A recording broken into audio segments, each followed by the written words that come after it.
C'est déjà ça pour un film. Alors après le Café du Cadran, qui a été un succès, j'ai eu une étiquette, n'est-ce pas? On m'a mis une étiquette sur mon personnage. J'étais devenu un acteur humain.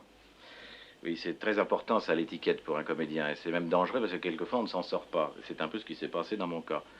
J'ai tourné beaucoup de films à l'époque qui étaient des films humains. Je travaillais dans l'humain.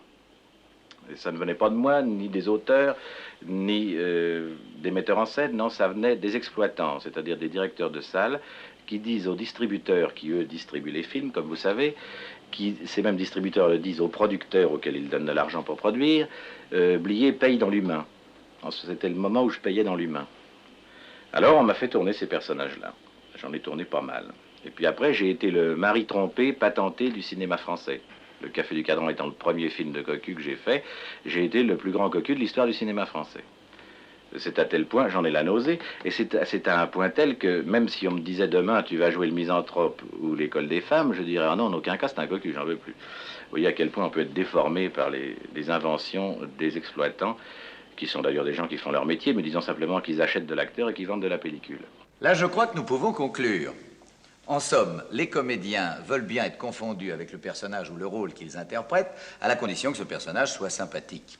Et si Bernard Blier ne veut pas être pris pour un cocu, c'est parce que ça n'est jamais agréable dans la vie de penser qu'on est cocu. Enfin, mais par exemple, s'il avait été appelé à jouer des rôles de Don Juan, eh bien, je crois que si on l'avait confondu avec son personnage, ça ne lui aurait pas été tellement désagréable.